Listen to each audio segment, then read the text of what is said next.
Life, yes. All right.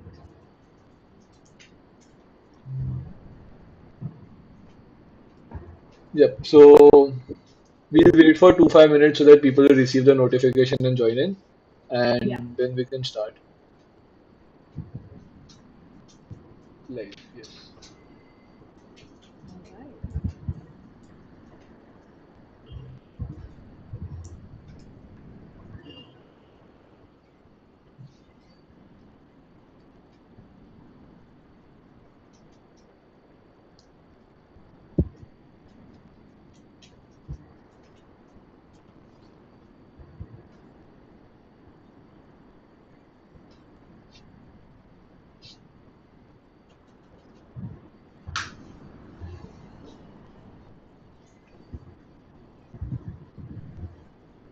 So let's begin, and people will keep on joining. So like we'll do the intro and stuff. So yep. Hey guys, and thank you for joining in. Today we have with us Mira, and as I already saw on Instagram, and you must already know her. She's the founder of Studio Cole, and she's worked with multiple brands, and her work is what she'll be presenting right now with the PPT. So y'all can have a look at the work here. And without taking too much time, I'll forward on to Mira for her to start along with the PPT.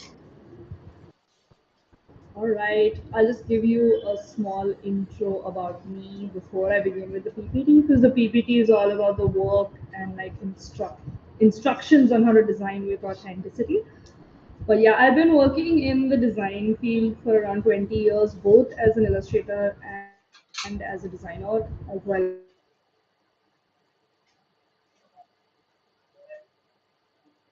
things. I'm very happy to kind of work with that. Studio Call has been around for around say 11 years approximately. We've been working with, we kind of try to keep our team small so that our work is niche, and we love to work with interesting content. I especially worked a lot with gender, mental health. We also do like really fun stuff. We really like to work within the cultural space of music. Um, so many things that we've actually worked on. It's just literature, music, those kinds of things. Where every time there's content, I kind of like, at least for me, my heart sings. I'm more interested in that kind of work, which is more informed by content than really business out. So we try to do that. We get that way because we work with a lot of cultural nuances and understanding before we approach any project, which I think is what eventually does translate into business goals also. So I've run Studio Call for 10 years now, but prior to that, I used to work I worked all the way in like editorial like DNA, 17 magazine. I eventually worked in advertising as well. And then I just went to NID, did a postgrad over there. And while I was at NID, I was freelancing a lot for Sony Music. And I've always been in the music space as well. My brother is a musician, and we come from a very musical family actually. The topic today is, I'm actually really excited that Rutva suggested it, because I feel like this is kind of where I'm not creating like really slick work. I'm more interested in creating work that has meaning and really comes from our subcontinent and feels like it was thought through and is memorable. So, without any further ado, we'll get into it. So, I hope you can still see my screen because I'm just Yeah, all yeah. good, right, Rutva? Yeah, yeah, we can see the screen and camera same. All right. So, something I've noticed a lot when I work with people as well as working on my own is that inspiration is one of the first places where we start, right? A lot of what we're looking at nowadays, at least, doesn't actually come from our culture lots of the time. And because of that, I feel like where you are choosing your inspiration really matters because it's like a starting point of all your projects. So how do you make sure that what you're seeing, and why is it so important what you're seeing. So what I really like to do is see what's fresh, what's trendy also, but other than anything, it's about thinking about like you are eventually going to be your inspiration. All of your work is going to come from your inspiration. So the way I think of it is like I know this like biology fact that your body regenerates completely in less than a year. So whatever food you're eating eventually becomes who you are. The same thing happens with inspiration. What you're looking at, like if you're looking at specifically a certain kind of work, eventually that's going to make its way into your work. So it's really important to understand that even though you may have like a certain style and approach, who you take from and who you eventually get your information from is also going to be super duper important. Are you looking at the same things as everybody? So the way I see it is like first you develop like insights from your inspiration. This could be like a cultural thing that you notice. It may be something that's in your environment. These are the things that should be informing you first. It's then that you think about aesthetics and then you think about trends. A lot of us are doing it the opposite way. We're thinking about trends because that's what's going to grab eyeballs. But that also is something that like I remember when I was working for culture shop, and I remember we were talking about a post which got like a lot of attention on Instagram, and it got like 7,000 likes or something like that. But when they put that same artwork on a T-shirt and was selling it, it wasn't getting any sales. And the reason was because it had a shelf life of say a few seconds, and people are excited in those few seconds, but they don't actually absorb the meaning beyond a certain point. They're able to like sort of enjoy it for a bit. It's a flash in the pan, and then they don't remember it because it didn't have anything beyond what it offered up in first go. So, whatever you're taking from the environment is super important. Stop copying your aesthetics and your trends. Stop copying it. It's no problem looking at it, but if you're looking at the same thing that other people are looking at, what's going to happen is that you're going to fail to create an experience that feels unique or authentic because there's going to be some kind of gap in what you are seeing, what they are seeing, etc. I'll explain more on that later. What I typically do is I try to search for a relevant cultural starting point that I know and relate to, which is why representation is really important also. It's like if you are, for example, you say, we get a lot of work from clients who want to create an experience for Indian people. So if I'm talking to a South Asian, I, as a South Asian, things I notice about being South Asian, what they notice about being South Asian will probably be the same or at least similar. So if you feel, and that's why it's important for like South Asians to design for South Asians. So if you find that there is some insight that everybody kind of relates to, you can then push that further. Actually, one of the most interesting pieces of work that did this, it's not part of this deck, unfortunately, but it's a zine that I have called Unfolding the Sari, which I was thinking about like as a target audience. Who is my target audience for this zine? And it was about the sari specifically because both foreigners have an interest in the sari. They know it is from India. Start mood boarding or drawing on trends or any of those other things.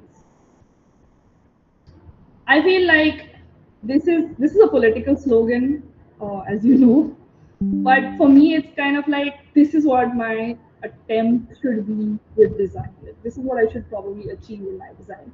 I want everybody to remember it for a long time. It shouldn't leave their memory. So when we speak about design, a lot of the design that we are taking inspiration from is Eurocentric. There are lots of pitfalls to this, which we are probably unaware of. It may look nice to have something Eurocentric. I love a lot of the Pinterest design. I have like probably 50 or 60 boards on Pinterest where I cull different imagery and different kinds of design. But if you are not consciously engaging with the design languages that you're working in, you're kind of ignoring the context that they come from. And the context that they bring is really, really important to consider because your context may be different from their context. So if you're seeing, say, something like I don't know, like I don't really feel like Helvetica, for example, which is like considered like almost almost like a cult typeface over there in that sense. Probably not using the right words there, but it's something that's like so ubiquitous in Swiss design, in their kind of approach to design. But I'm not sure people would necessarily like it here. There's so many things to consider when you think about Eurocentric design. If you reference smart, what's going to happen is that you're going to avoid these pitfalls where everyone's work looks the same globally, it becomes generic. So nobody's work is special. Aspirational, but millions can do it, and it lowers your value as a graphic designer, prevents you from niching down. So you're not going to be able to double down enough on what's special about you because you're basically feeding from the same source.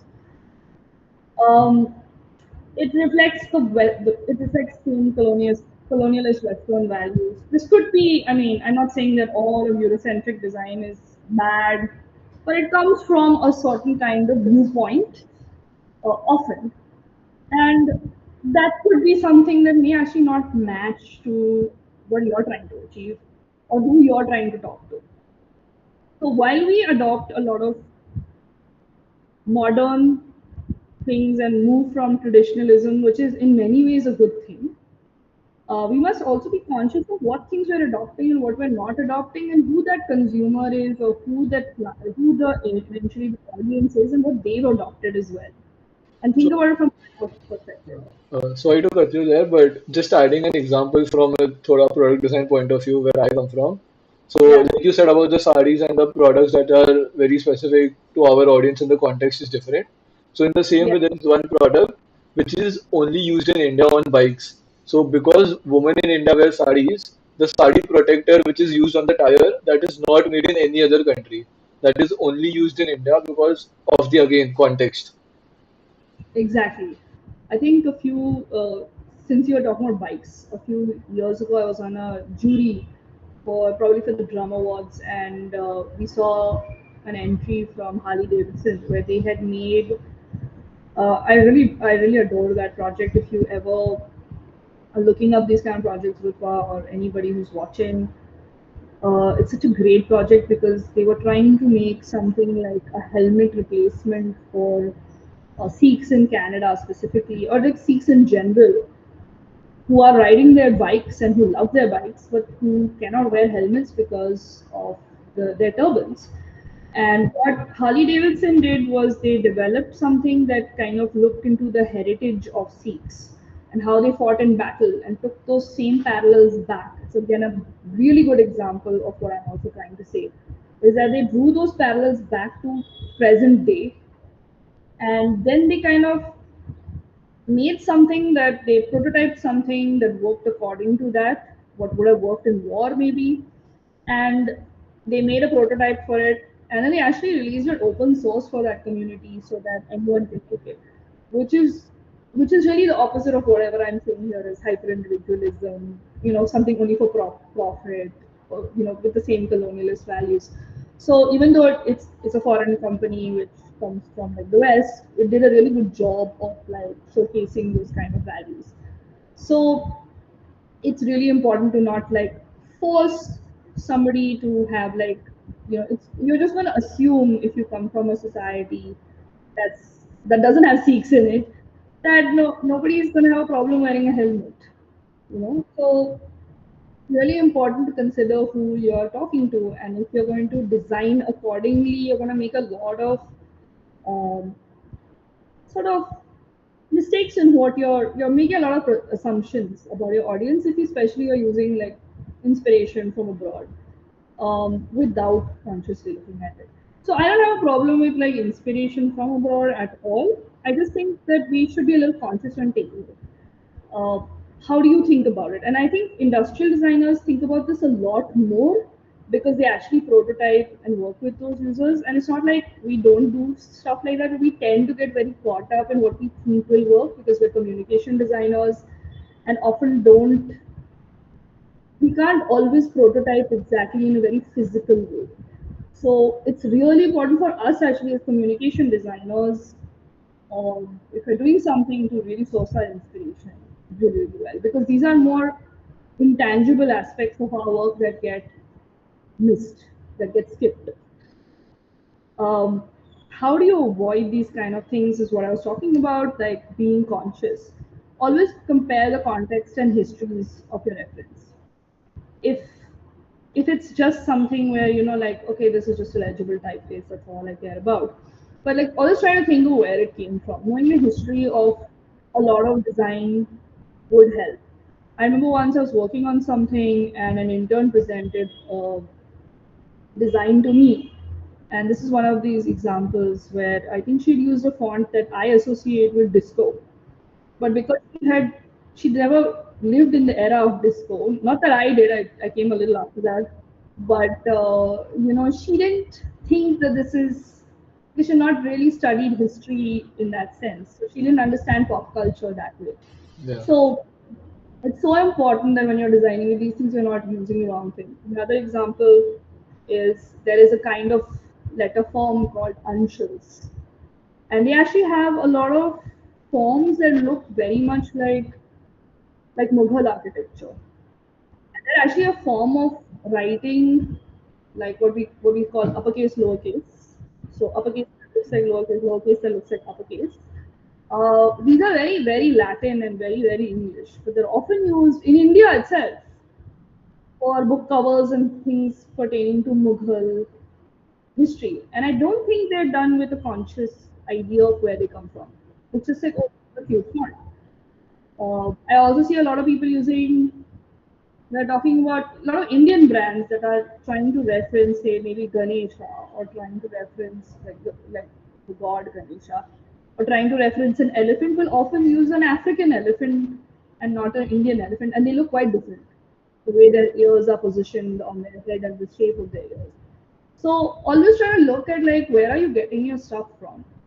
Um, I'm not only going to talk about the embarrassing things Indian designers do, because I've seen Shepherd Ferry use the Air India Maharaja also like in a way that wasn't intended at all. It's almost like he did not know what was going on behind that image. I've seen like really famous graphic designers whose books you've probably read use Bhagat Singh's, the drawing or pictures of Bhagat Singh as like a Turkish man on a piece of packaging. So it's so important for the history behind images and not just always think of, oh, I found this image online. What's it? What does it mean? Um, Sometimes I would say the best things to consider are the functional aspects of what those layouts you're looking at or the inspiration you're looking at. So those are usually things that you can copy pretty well and it's not a problem. But if you're looking at something that has some, like a picture of a person, or maybe even the language being used or something like that, like you always have to look at where it was sourced from, where did it come from, do a little research on that. It's also helpful to draw on positive values from the global south, so common histories and practices. That's what makes a lot of the brands, I feel like a lot of brands in India, and this is not a fault of designers and it's neither a fault of the clients exactly, but it's like a collective sort of thing sometimes, that we're kind of taking stuff from the West and like superimposing it on the audience. And there's actually a lot of opportunity for us to do much cooler and more original things in our country by drawing on our histories, or even if it's not history, it's an approach of how we look at things. And so you're actually making less unique work because you're not drawing on that. Not you personally, Rutger, but just generally, So it's almost like you can actually make really, really fun, cool, interesting things if you just stop doing whatever everybody else is doing, right? Uh, Say for example, I keep what I admire about like a lot of cultures that have like resisted westernization is that their design looks really quite unique as a result of it. So I look at a lot of Iranian design because I feel like it exists in sort of a silo that hasn't been touched too much by European design. And because of that, like I see these amazing posters, and these are things that are really inspiring to me. And I'm not looking at like I can take a break from whatever Eurocentric design I'm seeing and I look at this instead and have totally different ideas of how it works. How like Arabic script works, how Middle Eastern scripts work is like just so much more different than like a Latin. So it gives you some idea of like what can be done typographically in general. And it's quite refreshing to see, even if I'm not using it directly in like inspiration or context of work I do. I think another example is like design from Russia, where again you're seeing some things where they just approach a lot of the ways. It's just like it's independent from a lot of what we see already. So amazing to kind of like look at their approach, understand what they've been doing.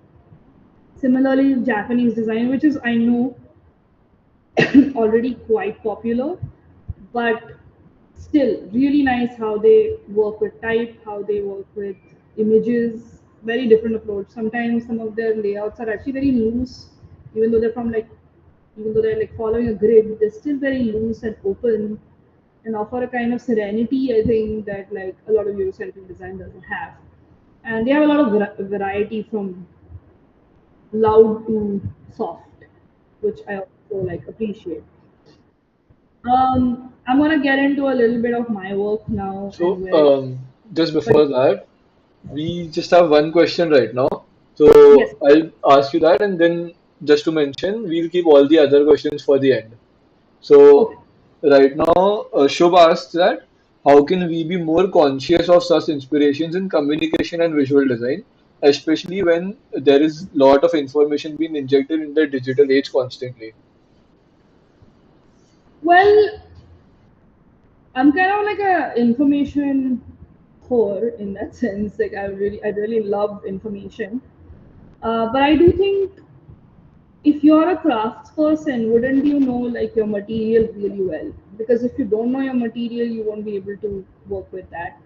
So how would you be conscious? I mean, you do have to do some research at each phase of your work. I'm not saying that you can get to the bottom of it always. Sometimes all of us make mistakes. But I think having some degree of depth in your, like at least in your, built into your process will always help. And sometimes you may also find that you may not know enough to use a particular thing as inspiration.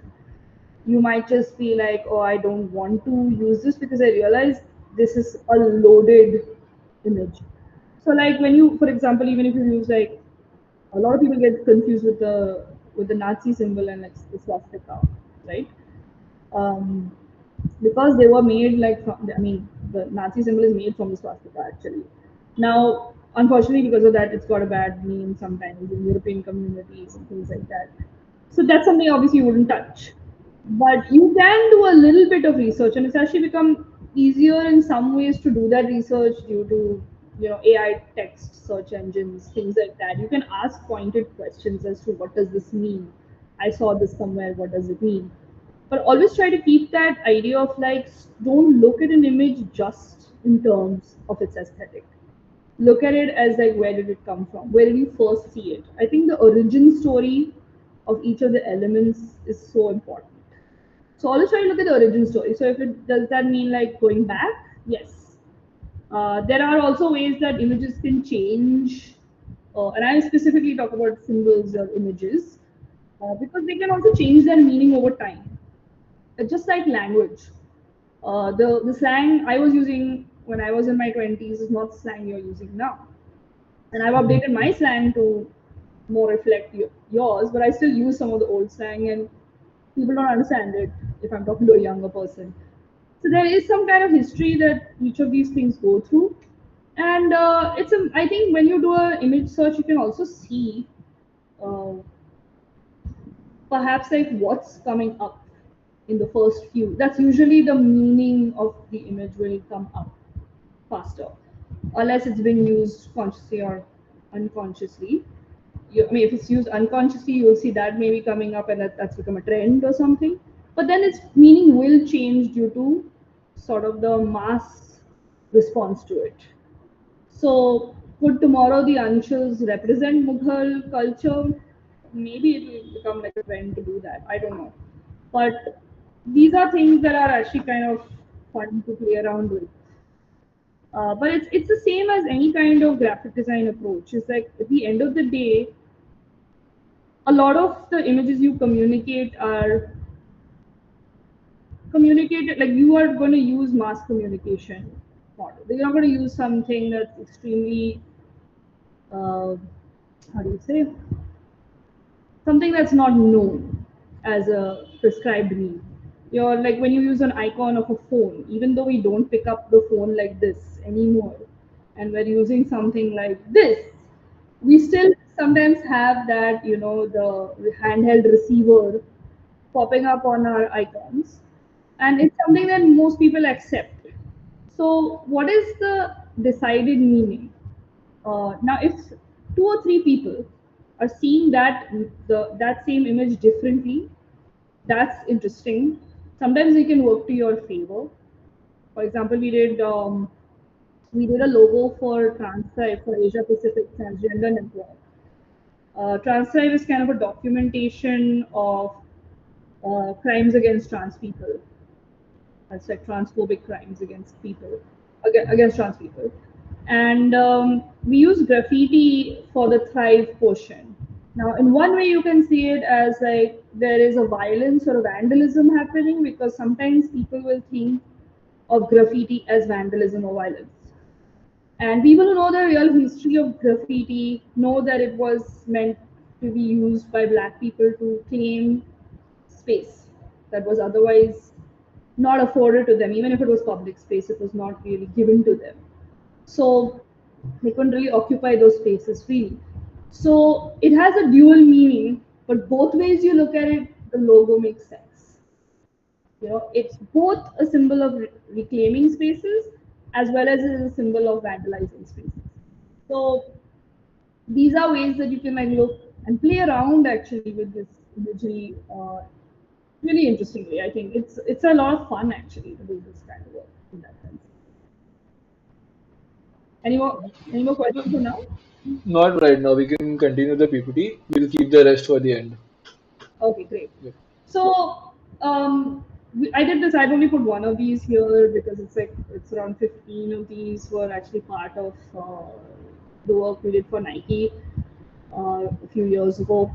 But this one I think was like the best-selling T-shirt of all of them, and I think the reason is because people wanted to probably see something that felt Indian but also felt modern in some ways. And a lot of young people they like their heritage, but they also really like the whole hip hop aspect of like this was actually based on Mumbai, which I think is kind of more like the place where hip hop was birthed in India. So this was like a amalgamation of this all these elements. So this is one small way it can be done. This is a set of images that again draw on sort of like a cultural memory. Uh, this particular image, this is like the second image actually. The first one that you see is an image of a happily married couple with a blessing on the wall in the back. And when you see it through augmented reality, these were actually displayed at India Art Fair on large canvases. So the original canvas is there on the wall of the family portrait. And when you see it through augmented reality, dynamics are happening behind the scenes. So the image doesn't change a lot in terms of how people are placed, or how people are positioned in the frame, or objects are positioned in the frame in relation to each other. But when you put it through the AR, the meaning changes a lot. You see like the kind of image that the family wants to project instead of what's actually happening behind the scenes. So this is kind of like a commentary on like the idea of the Sas Bahu issues, which actually really do cause issues within families. And I had wanted to do like an artistic commentary on like what is the psychology of how a lot of people grow up. What's the family system like in India quite a lot of the time. So here you see like uh, while there was like a picture of a married couple looking happy for their marital, like on the picture the first time in their home, it turns into kind of like a horror film. And the ghost of the dead mother, she kind of comes back because like maybe the wife is always being compared to her, and you see the husband being really happy about this, and his mother and her like his hand like joining, but the wife is really petrified because it's not like something familiar to her, as well as I mean these situations can get even worse than this. I won't show you read some experiences. But yeah, this is kind of like commentary on that. And then I put this up, a lot of women during India Art Fair came up to me and actually told me this is my life. All of our lives. And that's kind of why I use uh, that image, because I wanted to be able to draw that reaction from them and see how common is it for people to relate to this image. And I hope that was a reason why they probably remembered the image more, because it resonated with their actual experience in life. Um, all of these can be seen on the actual on the site, my personal illustration site. But I want to talk about this one a little more. So this is again like just a normal typical nuclear family where there's a father, mother, and a son. And this is actually commenting on how sons are brought up mainly to bring home the bacon, or like to work and earn money. And a lot of parents actually ignore the inner world and emotions of uh, a boy child, and they look at him only for like the achievements he can bring home as a kid, and then the money that he can bring home as an adult. And so you see this woman who has her eyes closed, but she's holding her son, who eventually turns into a shadow of himself.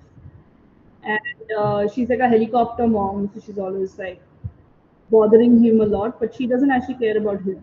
She only cares about how he presents himself to others. And he's holding this trophy, and that's the only thing that kind of is in full view. And the father is like also like a person that she eventually has married, like who her son will turn out to be, is like only bothered about money and watching the stock market, etc., like a corporate huge, and it has a gold tooth. So it kind of represents how the child eventually grows up to be the father, and the idea that both parents are probably only invested in the son for what he eventually will become as ROI in the future. Um, so many of these, I mean, these three were particularly like talking about these issues because they're very common in Indian families. So again, this is again something a lot of people resonated with. Um, these were like again, I think top selling prints that we did for Levi's at Lollapalooza. And again, I had a very simple brief, just use like red, yellow, orange, and like happy colors, bright, warm colors, and also just I think just happiness was the brief for the theme. So I looked at like a lot of it was also music, obviously, but also like the whole musical kind of culture. So I thought it would be a fun idea to think about like the Zeenat Aman, the very iconic picture of her holding a bomb. Okay, and I kind of crept it in where she's still holding a bomb here on the right hand side, and I kind of made like a cartoonified version of her. and you know just equated to like 60s, 70s values, the flower children, the hippie movement. I connected it back there so that we could see something that people could really resonate with across the board. So when I'm walking around, I saw so many people wear this shirt. It was really fun to see. And the reason why it was probably a bestseller was because it elicits some nostalgia as well as a bit of rebellion. It's also cute. It's in so many ways it works for whoever is seeing it. It was like a hit with both the sexes, both the genders, sort of like. I mean, there are many genders. It was like a genderless shirt in a sense. The one on the left also was something. There was a single color screen print that he did, and kind of based off of like I had actually seen a very funny video of Kamal Hassan dancing with an afro, and I thought it was quite cool. And I made all of this from that. So there are some references also that you can see, like the woman at the top kind of looks a little bit like the Amul girl, if you notice.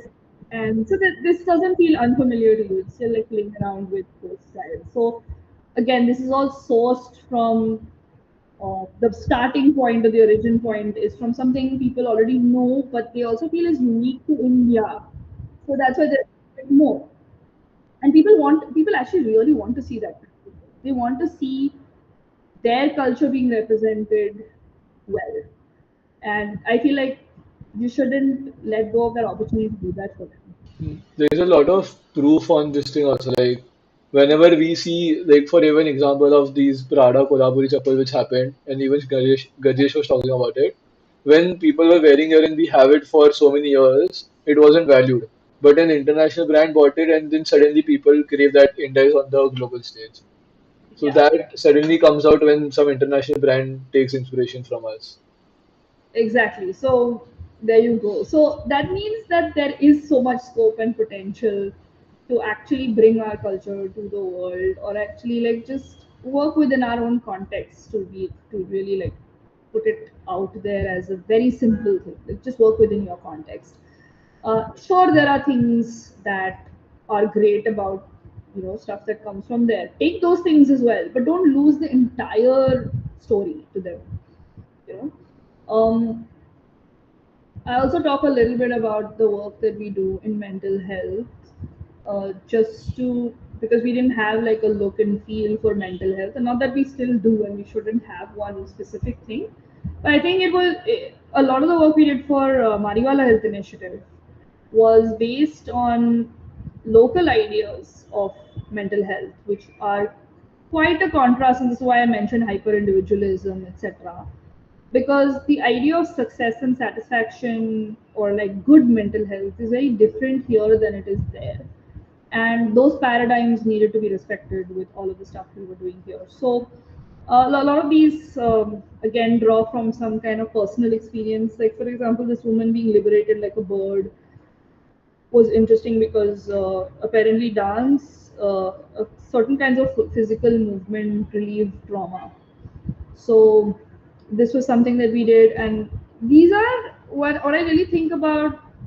When I really think about design, I feel like there's so much we add in terms of like pomp and show, but like a lot of DIY stuff, which is what I really like this whole do-it-yourself kind of thing, um, is really fun because like this, we just needed one image from the foundation that we were talking about. We got this one image, and then he extrapolated it to a bird, and it became something where it was like freedom, liberation from trauma, just because she's like posing like a bird. So this is a super simple illustration. You need one cutout. That's it. It's not even a collage in that sense because, I mean, it has a one collage element, but it's not juxtaposing any other photo with it. It's just a drawing around it. It's like a mixed media piece. So these kinds of things are like ways that you can like very simply design. Um, and I think that the less bells and whistles you put, like the more authentic it is in that sense. You're like really keeping it to the source. Similarly, like we did this with my friend Shojana, who's an illustrator, who is the best person to talk about like this kind of thing and work with Rupali Jadhav, who wrote this piece.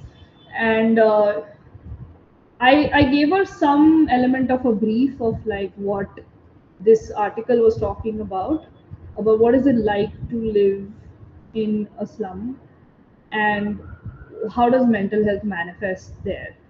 And she gave me a really beautiful image. I think the client like really fell in love with it, um, because it really reflected exactly what was happening over there. So we could have, like we in this I think this is one of the few places where I feel you see the slum not for its, what Westerners would be like, the filth of the slums. But you see, like, the joy, the busyness, the hecticness of the slums, the close proximity, and the kind of community that they experience there, and like what really living with lack of money is like. How is it when you cannot access like Western sort of ideas of mental health? Like you cannot pay for a psychiatrist, or you cannot pay. Like how do they manage with that?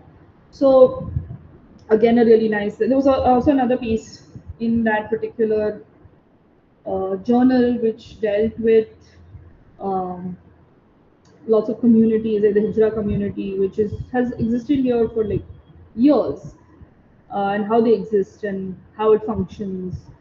And we did an illustration with Arwani for that. So this is always going to the source again. This is a good example of going to the source. So then you have to choose people as well. Like as a studio, when we run it, like when I run design projects like a studio, what I would typically do is if I'm hiring somebody from outside, I'll make sure that they know what they're talking about. They are the people who are coming from that uh, location, socially as well as geographically, if need be, as much as I possibly can within the client's budget. I usually kind of force the client to do that as much as I can, because you're just going to get a more authentic result from that. So it's also the people you're working with and their experiences that you're bringing to the table. So at one point, I did tell my client, I said, I cannot draw this. I don't have this experience to draw this. I can at most imitate it. But somebody who understands this person's writing, who is aware of these kind of issues more, is going to create a better illustration, because they're going to bring everything in their back to the table again. So it's really important to ask people who will really do a good job. And I think she did a really good job on this one. This one is also like this I could draw from my own experiences of a toxic work culture. But this was actually a humorous take on it a little bit. So the faces of all of these people. So these are actually random stock images that I pulled out. Indian stock images though, because a lot of us, I don't know, when we're doing collages, a lot of us use like foreign people. We really should stop doing that. Um, but what was fun about this was like creating a juxtaposition of like what do official documents say that we can apply to these situations. So to make it easier to understand, the woman in the middle has a a document hidden in the face that says office use only, which is something that's written on a lot of official documents. But this is about like somebody's whole life being consumed by work, their office use only, right? The second one has like it probably says something like master copy, but I just put master over there, so like the boss is the master, you know. And then I put a schedule in another person's face so that it looks like his entire life is, taken over by work.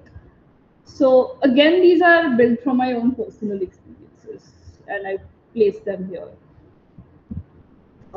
This was actually what I was talking about the paradigm of mental health changing in India.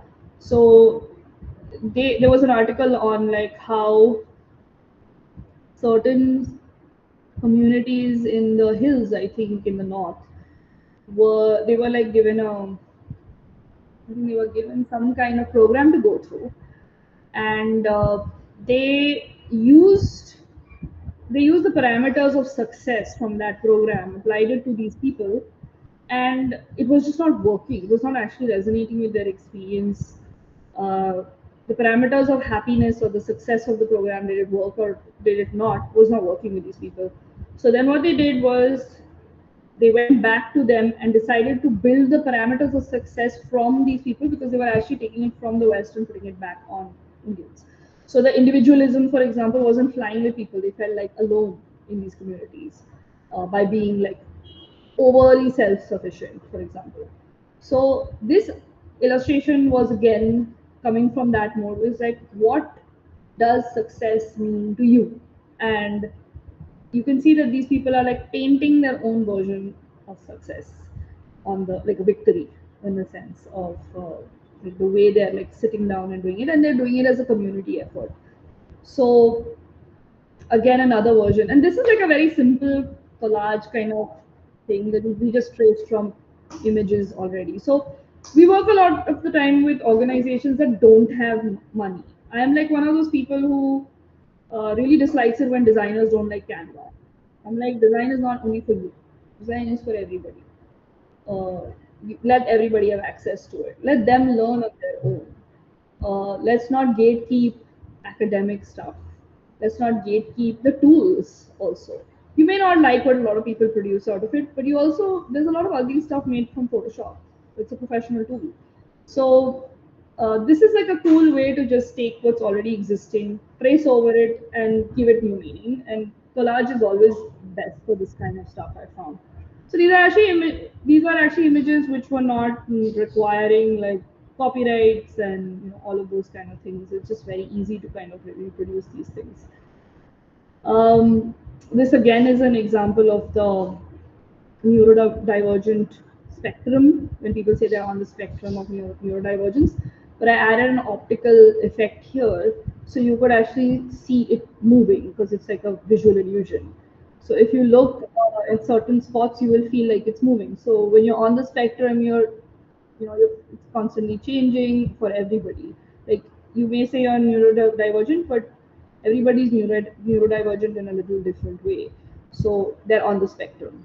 So it feels like it's an unfixed uh, image. It's moving. It feels like it's in flux, and that's what we So want here. that image is actually a photo. It's not moving in the image itself, right? Yeah, it's not animated. It's a Okay. stat. And that's the fun part. We actually use quite a lot of visual illusions for these illustrations. There's another one of the impossible staircase where you're just going round and round. And we were talking about how disability, when they're coming to access therapy, disabled people are often going round and round in circles. So we put it like that, using a lot of these interesting visual illusions. And the academically, intellectually inclined way that the articles are written also sometimes can kind of work with that also well. Though we always told them that we had a lot of control over this particular project, where we told them, like, no one's going to talk about mental health if you don't talk about it in an accessible way. And our client really took that to heart and drew on those principles to make sure these articles were very easily understood. And because there was actually no dialogue about this, like some of the earliest designs that we had were like 2016, 17 on these, which is quite some time ago.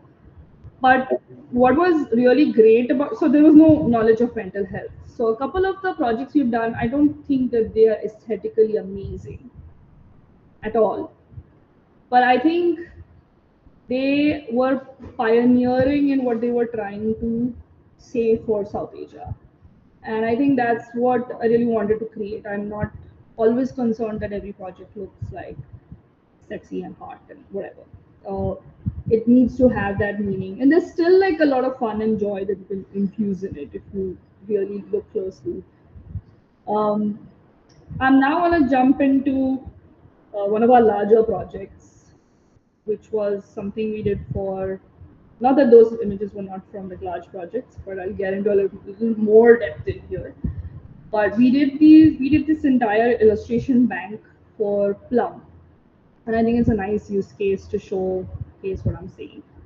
Um, I was actually thinking a lot about how insurance works in our country, and a lot of the things the clients were saying were really I found really interesting as cultural insights. And sometimes I feel like uh, comes to like studios take the strategy, do the research, but then when they're playing around with their images or they're designing the actual final product, they lose sight of the brief. And what was really nice was that this client was like, insurance has never been like demystified before to people. And when I looked at images of insurance specifically, there's one here, I think, this one, the LIC one. And what's really nice is that like there were lots of like images of people underneath. I actually did a much larger scope of like images. Uh, like I referenced a lot of images. I found that the idea of the family under the umbrella, or the idea of the family and family health insurance, like if you check out insurance in India, especially like a few years ago, you see a lot of these kinds of images. And I was like, let's not try to reinvent the wheel too much. Also, if this is what the face of insurance has been, let's continue it. And then it broadened out into like other campaigns like the government has done, because a lot of insurance was represented actually by LIC, those kinds of like entities that have been around for a long time. I was thinking, how do we extrapolate this? And I went to like government campaigns of like Hum Do Hamare Do, small family, happy family, etc. Because I was looking at renditions of the family. So if you see a lot of these photos, even when there's just one person and it's not a whole family, it's usually the man, and it's usually somebody who you think is like a family man. Um, and that may still be the case also that mostly men are buying insurance for their families. Uh, but I also looked at like what does the family look like in India? What has it been like growing up? What have you seen about this? And what are the visuals you associate with this? And then I eventually drew from there. So like campaigns like this have a lot of like impact back in the day. And I think a lot of the current visuals that you see also kind of come from there. And I didn't want to reinvent the wheel. I was like, this is already something that Indians resonate with on some level. Um, all I have to do is transform it and make it feel contemporary. In some cases, the clients were like, maybe you should make it aspirational as well.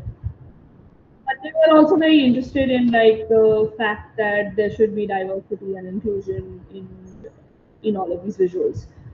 So this is kind of what came out of it. So there's a lot of nuance, newness in like what this looks like, but it's also the same image, it's the same thing. A few things I mean, we also brought the workplace in because this is specifically for people at their workplace to buy insurance for their people in their company as well. But insurance has been associated with the family for a long time. There's a whole mix of the kinds of insurance you can get. Um, there was like a whole bunch of inclusive images, and I think why these images work was because they felt a little bit like pictures of the family elicit a certain response for Indians, I feel. And I took that one step further and I was like, what if it's like a photo album? So if you see, everybody looks like they're kind of posing for a picture. You know what I mean? So it's kind of like when you look back on your life and you see photos and you see the people you love, this is how you remember them. So there's a sort of memory again, nostalgia again. Who matters in your life? How can I protect the people I love? Is like the main thing, right? Why you buy insurance for your family anyway. Um, it's also, as they said, insurance was something that was really hard to understand. So by making these images really simplified, gave people an idea that it's really easy to understand suddenly. It's like the way Plum approaches it is very different from everybody else. It's really easy. So one of the things I did was like use flat colors a lot. Um, we use blocky and squarish shapes to kind of feel like if you ever come across shape language, if your images are more blocky or squarish, They convey a sense. If your characters are more blocky or squarish, it kind of conveys a feeling of like reliability, sturdiness, durability, that kind of thing. We wanted to build that in again because insurance should feel that way for you, and they should inspire trust. But we also didn't want to make the corners really sharp because then again that would portray the opposite thing. So you can see there's a lot of roundedness of the corners here. So it seems very friendly and approachable. It doesn't feel too sharp. Um, we also wanted to make them use, like, we want to give them a lot of freedom with the usage. So we developed them in a very modular fashion. So they don't have backgrounds when you use them. They're not very hectic in terms of perspective and stuff like that. I'm saying that that's probably not necessary. This was the image that they started out liking and published within like a day of seeing the illustration, so they really liked it. But I think the other aspect of it is like some of the drawings, like for example, this one. Now I can use the woman or the man or the doctor singularly. I don't need the whole scene. So we built it in such a way that you can actually take out. Even here, this image, for example, you can actually take just one of them out each time. You can take the grandparents out and you have like the three main nuclear family a bunch. So it was built in a very modular way as well. So there are some more, and there's like themes of also blue collar workers like delivery men, um, maternity, being at the hospital, again, nostalgic kind of picture, fitness, everything related to that. Like, We can like we have an idea that wherever people think of an insurance is what all of things you've included here, like the doctors or your pet or yeah. your grandparents or the construction site. So for the first few we thought of, but then I think the clients were very well aware of what could happen, and they actually gave us the scenarios, which is really nice also. And but we made sure that I did put in like a lot of blue collar workers because that's something they mentioned in an earlier call that it's available to everybody, and they want everybody to be able to access it. One more thing was like factoring in the skin color, so we added two more colors to the color palette that was originally decided. There's a bunch of icons also that do come with this set, and eventually the Regulars Alliance team, which I was working with, pulled those out and made them a separate language. But they were also based on medical symbols like the plus sign, an asterisk, which you see a blue asterisk on like ambulances. That's how you know. So these are again sourced from like actual symbol. We're not making anything from scratch. We're really focusing on something that already exists and already has an association with this. So when we built them, and we built them with the same kind of shape language, those symbols and icons, so they even work very well as backgrounds for these if you're just using them on white. They actually like a really soft background in that symbol, sorry, a really soft color in that symbol as a background to this behind the images also works well. So they all kind of came together really, really, really well. And I think they're also simple illustrations to make. They're not difficult to draw.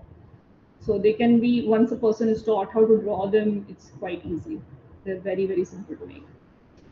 I'm also going to go through, so I think one of the last projects, no, there's another. This is a brand that has not yet been fully launched.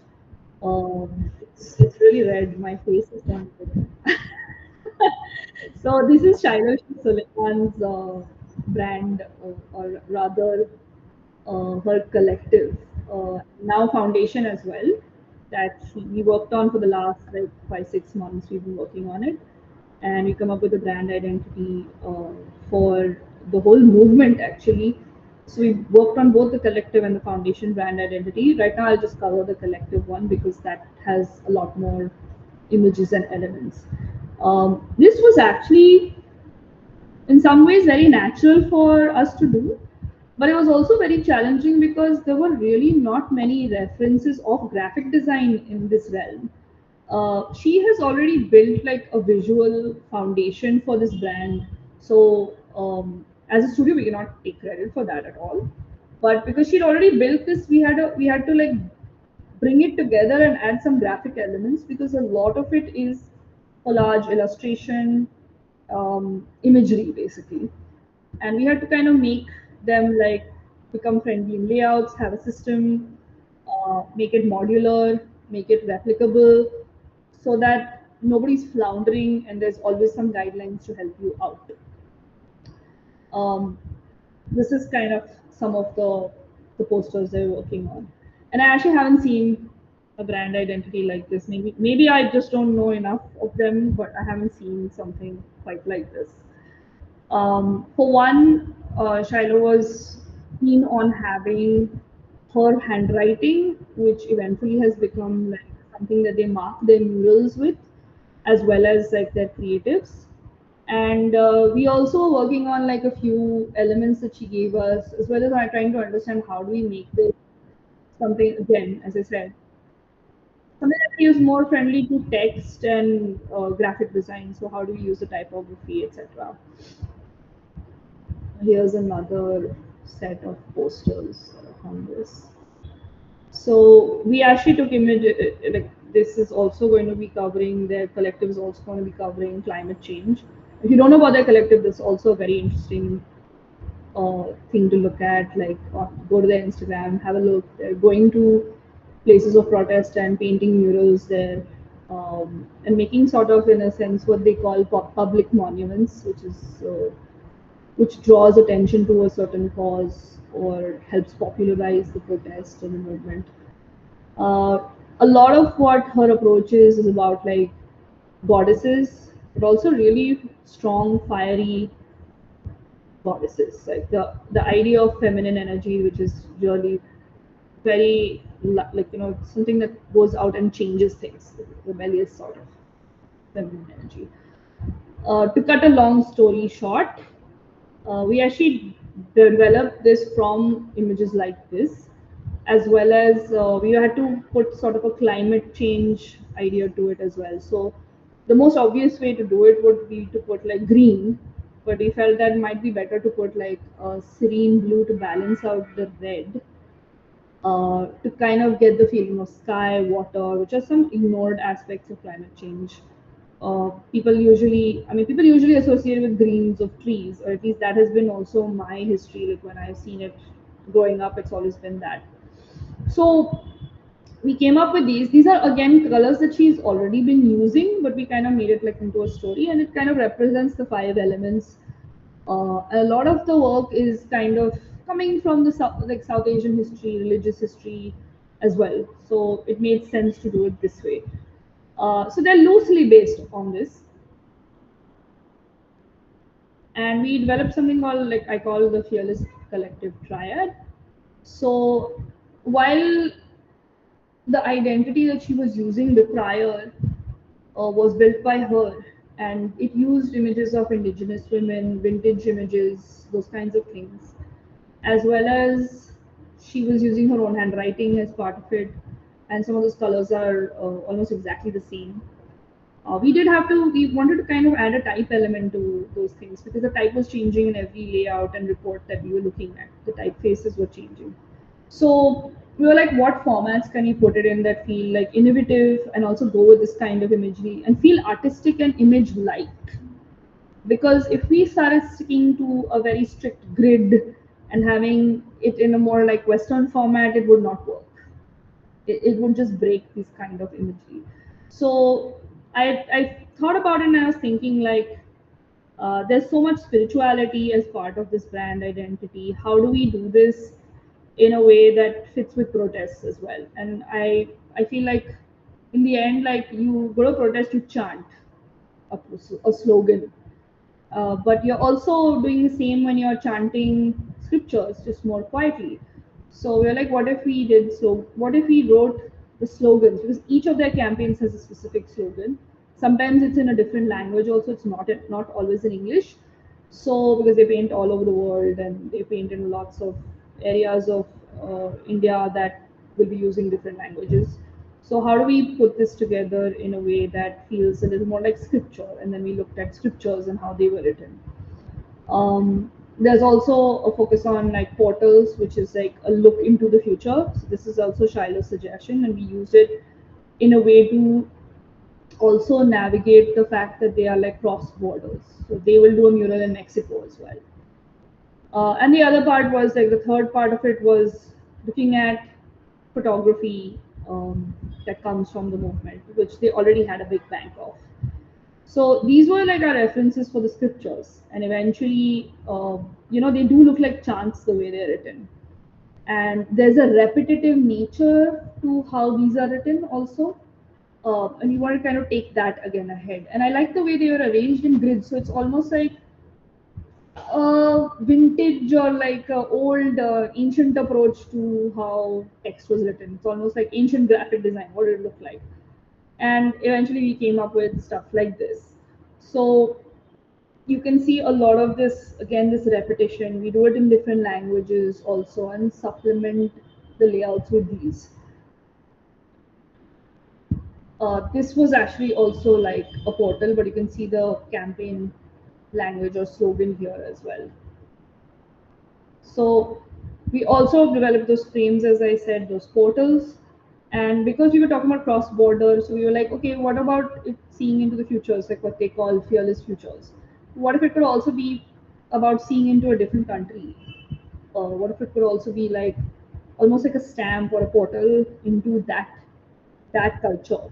And then I was like thinking about like how passport stamps are, and this actually came from the passport stamp. So there is some text on the passport stamp always. And we were first looking at like ordinary filatry stamps, but I realized that although those are like the snail mail, etc., passport is like really going and experiencing the other place. And I think that was like a fun way to kind of give you entry, in a sense. So the windows are now, they all look like passport stamps, and they all have like a South Asian feel, and they also always have the campaign um, messaging to it. So here are some layouts of this, of how they come together. Yeah, next one. And you can see a lot of like poets coming to their space. You see a lot of people part of the movement here. Sorry, I think it's a bit quick. And this is how you like put them together. And you see a lot of like some of this imagery is actually not necessarily from the bank, but it kind of portrays how while the movement is not only for women, it is a feminine approach. So we have a lot of like women, trans people at the forefront. Some of their artwork needed to be showcased, so the artwork they develop around the protest is not always on the walls. So then we also found a way to kind of move, kind of like put them together in some sense. So I'll just go through this quickly.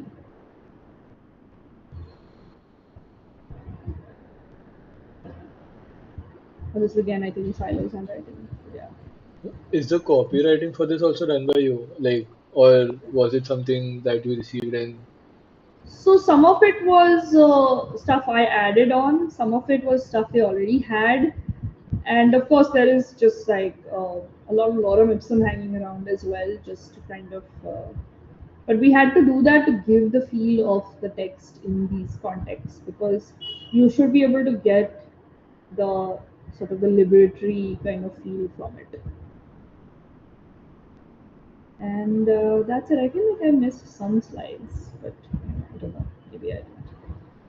Do you want to ask any questions? You want to? yeah? So we have a few questions. Yes. Shreya is asking from earlier that when you create work which is so culturally rooted and it is authentic but doesn't really restrict audience at a global level. So continuing that, could it be limiting our opportunity to grow? Well, in what I would want to ask Shreya, like in what sense do you mean grow? If you think that the only path towards growth is to imitate that, then there are paths to growth that are like that. I'm not denying it.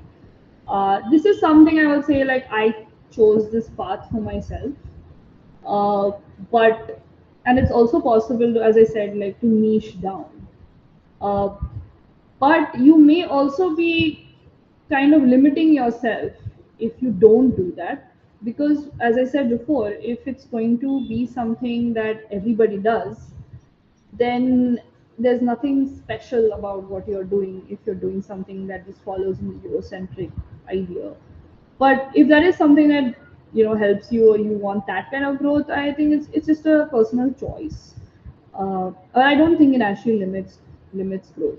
I would say that there is some kind of proof of concept that you have to offer clients.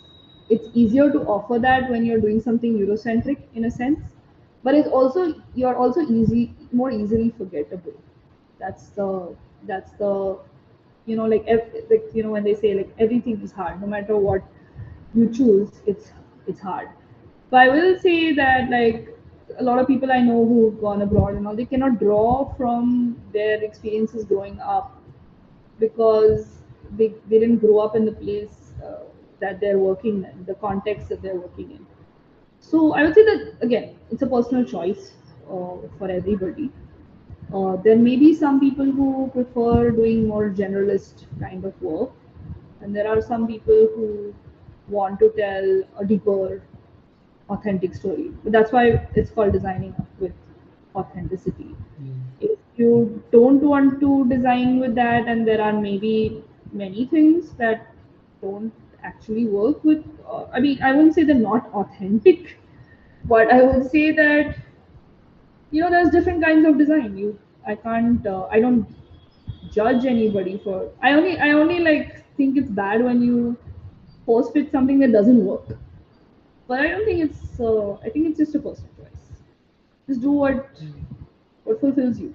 I have friends who work in London and the US, and they enjoy working with that kind of thing because that kind of goes with their personality and goes with some of my personality too. But yeah, yes, I guess what she was also trying to mean in another context is that if yeah.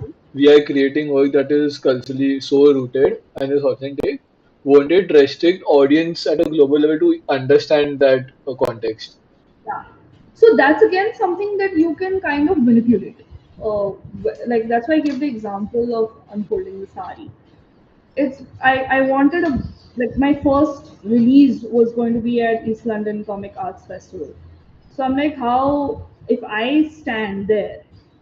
I mean, I didn't get to go, but if I stood there, my work stood there at our table, and we were like specifically Indian uh, graphic artists.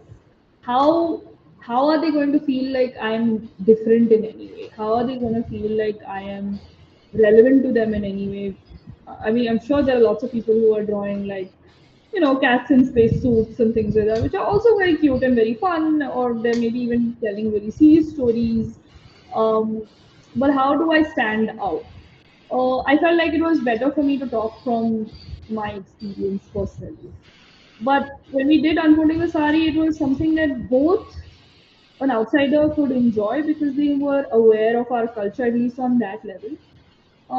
But also people here enjoyed it. So it was a hit and was sold out there and was sold out here. So you can tread both worlds. You can do it. I would say that if you're somebody who wants to work within a more generalist agency, then it'll work for you. But if you want to set up your own studio and you want to have a unique selling point, which is what I did, you will have to develop that in some way. And if culturally rooted stuff is your thing, then go for it. But your work doesn't have to be that way at all. But yeah, does it alienate some people? Absolutely. Any niche alienates some people, and that's sometimes a good thing. Adding to that question, another person is asking that um, interesting question. Can we perhaps make something culturally rooted in a way the world would understand it? So I guess you already answered that with the study experience. Like, Yeah. but he gives an example again that, for example, like the popular production house like Marvel incorporated culturally rooted character from Africa, which is Black Panther. But Yes. he doesn't know whether he's not researched, so he doesn't know whether it was properly represented or not. But he thinks that is an example of how one culturally rooted character was catering to the whole world. Yes. So again, that I mean, the people who can really judge that would be like uh, people in the African continent, Hmm. not always, not us. But Hmm. since African culture is not, I would say like African American culture is very available to us, but actual African culture from their homeland is not. We would probably learn about their homeland from that. We would learn about the African continent from a Black Panther. So if there was something like wrong, we would learn that as the truth. Hmm. So it is important to, be truthful and honest about it. Do the like get the right representation, do it the correct way. Uh, then on the Canva point which you made, when you say Canva is more design is making design more accessible to people, isn't it just the sense of tools? Like, is Canva really exposing them to true meaning of design and they're designing posters or pamphlet? It depends. It's the same way we think about AI in a sense that I think a few months ago when the Ghibli trend was out there, somebody from India actually said this and it blew up. Uh, he said like art is now accessible. I don't think actually art becomes more accessible or less accessible. I think the tools become more accessible. If you want to make a Ghibli version of like your dog, you can, but and that's fun. It's definitely something I won't deny is like playful and sweet and cool. But I think what the person making the artwork has to say, if you know how to make art, the tools won't actually matter as much. Like they will be the execution aspect for sure, but the eye of the artist is still very, very important. So, like for example, my favorite AI artist is a woman called Beth Frey, and I had the really good fortune of seeing her speak in person. And she makes this really. She has a Instagram account.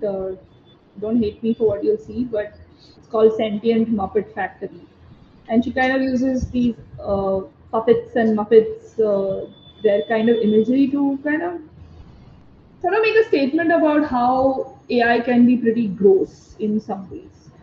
And it's AI art itself, and sometimes it's really it's creepy.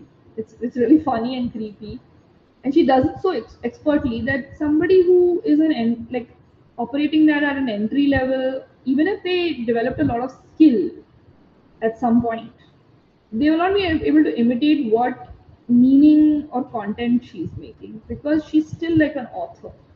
So if you know English, you can write a book. Is it a good book? Is it a book that's riveting? But probably not.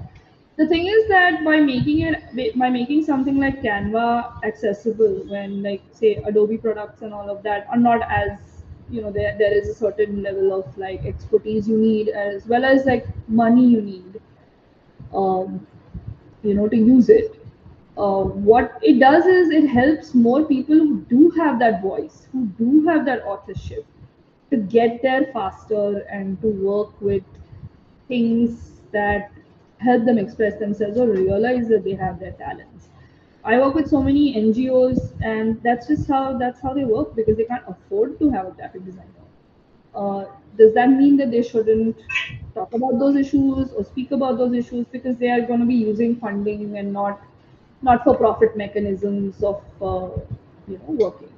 So there's all sorts of reasons why designers don't like it, but then you should also really not like AI. And some designers, I think the difference is this: some designers like Canva, dislike Canva because it makes stuff that they think their skill level is beyond. And they like AI because it makes things beyond their skill level, if that makes sense. If I'll repeat it again, but you'll always feel more elated when you can make better stuff, and you'll always look at stuff that's not made as well as you can. So people tend to hate Canva for that reason, and like AI for the reason that they can't actually make those things otherwise. So it's just a matter of, again, opening this up. Like, design is not that narrow. Canva is a great tool in my opinion. It helps people. Like, what if somebody had a great message but couldn't put it out because they couldn't draw your attention uh, to something because they don't have the graphic design jobs to do it? Let them have that. There are disabled people, I'm sure, who will be using AI more and more because they otherwise they may have the thoughts and the eye to create art, but they don't have the function or the ability to create art. Why can't they also create art? So they may create very compelling pieces of art when, but they can't do the execution. So we should have a little more open mind about it. I just believe AI should be regulated actually, but I don't think Canva should be regulated. I think it's fine. It's Then bad Photoshop is everywhere also, yeah. but just bad Canva. Anyway, Then we have another guy who's saying, just want to know when seeing any topic, how do you decide this art form should denote this scene in the best way?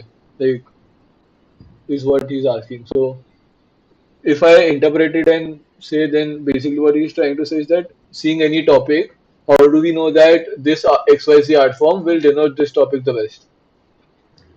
so actually, I think I missed out putting this in this presentation, but once you're working on a project with Project 39A, it's out actually on their site. It's called, I think, Magistrates and Constitutional Protections. I did it quite a while ago. We actually did use AI for that project. And one of the things that my client told me was like, we've taken pictures at some places, but we actually can't use those pictures. So I was like, why? So she's like, because these are places which are not supposed to be photographed, and we don't want to reveal the identities of the people there. So how do we work with it? We do want to show the scenes from there, but we don't want to show their identities. So she also told me stuff that she saw over there, but they were not visualized. She didn't have photos for them. So how was I going to make these visuals in the book? So one of the things she told me about was she told me about how arrests were made, because this is all about a book about when you get arrested, not when you get convicted, when you get arrested, which a lot of people like don't realize is also a thing.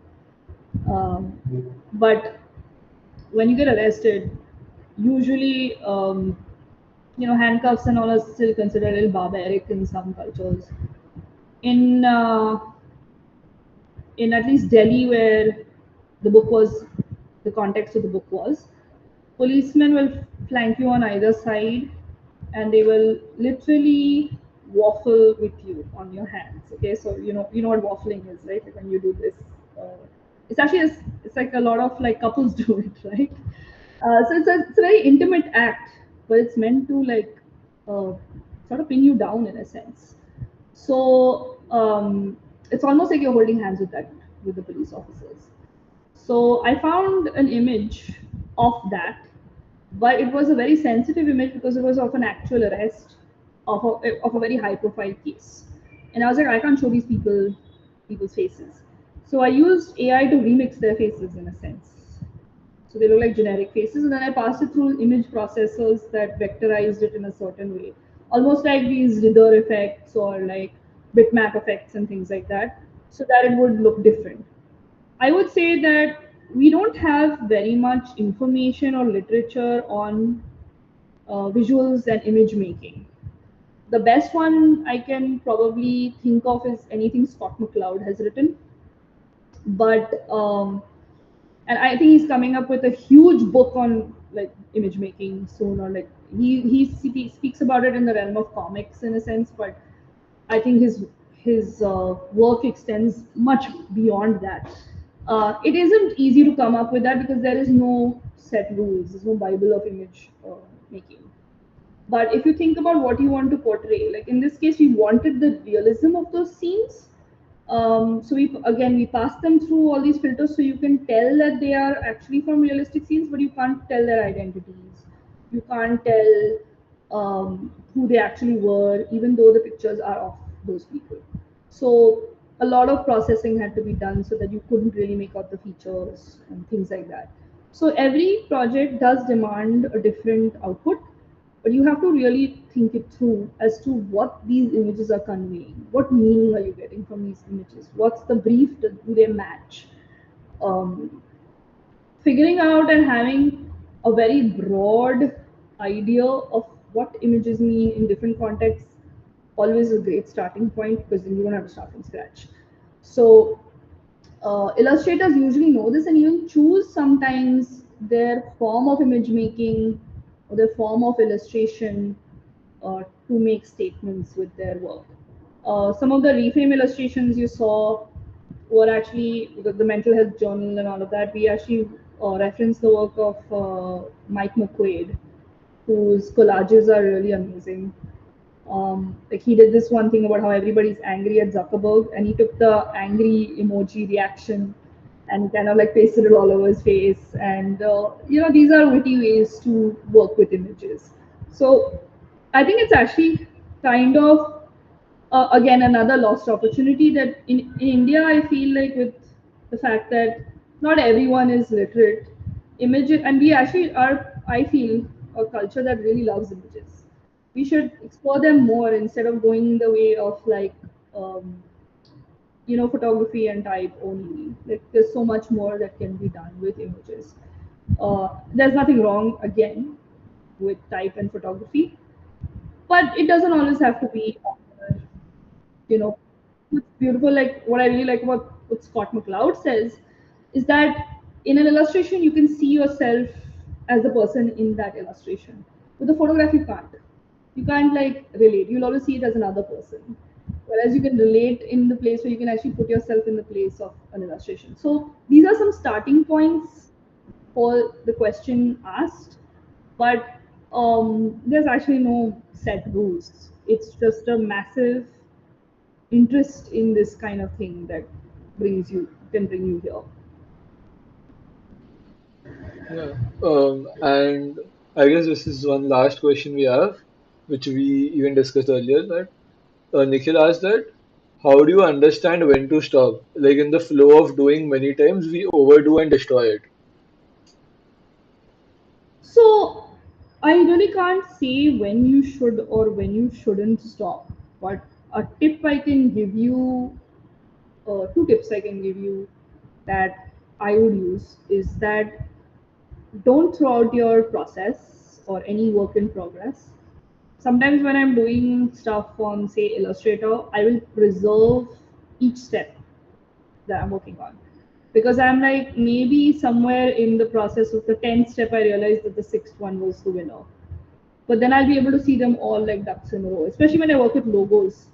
I think, like, okay, if I can see all of them in front of my eyes and I can tell that this was maybe the first and like the idea was amazing there, but it needed a little work, etc., etc. And I can see at each stage, then I can pick out which stage I would like to work with.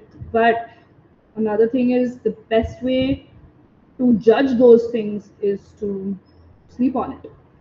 And this is one of the reasons I also discourage clients from wanting projects really fast, because the designer doesn't have time to see, is this something that I've done before, is this something that somebody else has done before. Especially when you're making, say, something like logos, there may be something already very very similar out there which somebody will accuse you of plagiarism of, and it's very common that people think down the same path, and it's very likely that there will be a repeat, but the person who made it first, you will always look like the copy, right, if you make something similar. So always look at it with fresh eyes and always keep all stages so that you're aware of what the evolution was and where it stopped being beautiful or stopped being relevant to the brief. You know, when you started ruining it in a sense. These are, I think, two things that I always keep in mind. Yeah, this is a practice even I follow. All of the previous iterations are always there in my file or in another file to keep Yeah. it at a view.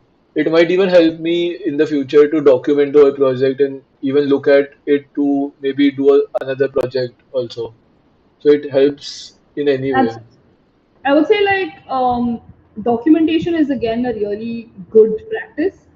Um, if you're not thinking of your job as just a designer doing like delivering the goods, but you also think of your personal journey as a designer. When you document your work, even if the work looks very different, like each project looks very different, you will be able to come back to it and see some sort of thread emerging, and that thread can be very helpful in understanding your own aspirations, inspirations, and the way you personally like to work. And then you can double down on what is really good, and maybe there's some place you're weak at something, but and that hinders the thing you really want to do that you're seeing through these projects, and you can bulk up your strengths that way. But you will have more focus because you're documenting your work. You'll know exactly what's special about your work. You'll know exactly what approach you have personally. And looking back at your work is actually extremely important. Documenting it is extremely important, I would say. Um, Having those iterations, having like sometimes we have like 300 or 400 files also after like, or like layouts or logos after a particular like spurt of work. So it's super important to keep where it was going, and you might look at them also and say, "Ew, cringe! I don't like this," or you may be like, "Oh, this is a cool idea for another project," or you might even think like, "Okay, I can make a self-initiated project out of something that didn't work." In fact, I would say like this particular project, we had so many things that didn't work, um, and that our client didn't like. But I can make them into totally new personal projects also, perhaps going down and digging further. So if I didn't keep that old work, I may not be able to make those pieces. So they don't figure in this version at all, but they could be very useful for me in the future. So always keep your work. Invest in like a shitload of hard disks, basically. Yes, or cloud computing, Yeah. whichever And easier. the last question we have is any particular thoughts, any particular thought starter for starting a project? Hmm, well, I would say that it can't be tailor made to each project like that, but like, I mean, it should be tailor made to a project. It shouldn't be something that's um, common to all projects. As long as you follow a process that doesn't skip any of the steps, you will have like thought starters. But if you want to make it authentic, as I said, I think the real thing is to be asking yourself, how do I make this work as like what's the context, who are the stakeholders, where do they come from, what kind of people are they. That's something that we already learn because I mean, if you study design in a formal sense, you would have already come across these kind of techniques. But the reason they do that, uh, immersion sort of into the context and the stakeholders, that is always a that always makes you churn out thoughts that will be appropriate for the job. Of course, every designer may be asking different questions. For me, it's always like, what is the memory? What is something that this reminds me of? Or let me look at like what the context is. Always, this is always the way I start. I don't look at how cool is this, how do I, like what's the cool trend that's happening now. There are plenty of designers that are doing that, but and I also will warn that those are going to be the ones replaced by AI, because as soon as something becomes a trend, it will be very easily available to be used on AI. So if you want to become well, and the thing that I'm seeing here, I don't want to scare it, any of the younger people here. But like, when you enter into the industry, your execution skills are stronger than your thoughts and your concepts generally. You're trying to learn a software, and once you learn effects and you learn all these things, you're going to be that person who uses them better. You need some lived experience or some experience on the job to kind of do things that feel more meaningful or more culturally rooted. It's always going to be the case. Um, and that is something which is now content of prompts. So designers should be thinking really a lot about the conceptual things they add to it, because as I said, the eye of the artist is not going to go away as easily. Maybe one day, I don't know, but it's not going to go away that easily. But your execution, like, you don't have to like maybe make some 3D art as before, but you will have to think about. So there are many projects that I didn't include here because they're not released or other things. But um, for example, we are making a like something that feels more like a mascot. It's a character. It's not a mascot, uh, but that's the best way for me to describe it to you to understand instantly what it means. We had to make a lot of considerations because we wanted to make it like an actual toy. We wanted to make it actual sculpture. But I took a lot of considerations into what it's going to be used as and how long. Like maybe people also don't think about longevity much. I think many designers skip the longevity part. I built this character in a way that it could become an animated series. I built this character in a way that it could be a comic. I built it so that like maybe we could go to a high-end sports brand and do a merchandise uh, opportunity with it. So I did a lot of work in that domain to kind of see how long I could extend it. Extendability may be something also that you want to think about. I don't call it a thought starter, but these are things you should be thinking about. Like how long will this remain in memory? How long will this? There's a reason why you're looking at. People are still looking at Amul Butter, Air India Maharaja today because these are still very memorable and still very unique things in our history. You can't really forget them easily. So always think about what is unforgettable. What can I do to make this unforgettable? So, summing up, I'd like to like sum up in a few points. First is I feel based on all the questions we answered, the most important would be design process, like understanding what the client needs and then actually first researching. Be- Like I feel research could be the biggest thought starter because if you Yeah. get context on the project, it will eventually give you ways on what you can take. So that could be the biggest thought starter, understanding the context and research. And second, I feel can be taste. Like having a visual taste and a visual library is very important because that is one main thing which is differentiating you. Like we said, Canva and Photoshop or Illustrator also. Like tools, even maybe someone who's doing something in Illustrator can be done in Canva, but the taste you have cannot be given to someone else because that is what you've built over time looking at stuff. So Absolutely. those are two things I would like to sum up with. And yeah, if you have anything else, you can say, or we can conclude then on this note. So that's it from me. You can go to. I'm going to be releasing a few case studies hopefully soon when I get some time. Uh, but they will explain some of these projects in more detail, and I think that would also be fun for you to read if you're interested in that kind of thing. I'll now turn green like an alien. Uh, but yeah, like go to the site. We also have like illustration work up, so there are two websites. Have a look, and if you have even more questions, we'll be happy to answer them if your community does. Sure, sure. So you all can go and follow Mira on her Instagram also. And for whoever has registered, we'll be sending out a small summary mail to you all about what happened in the session. So even if you all missed, you all can read the summary and then watch the stream because it will always be there on our YouTube in the archive.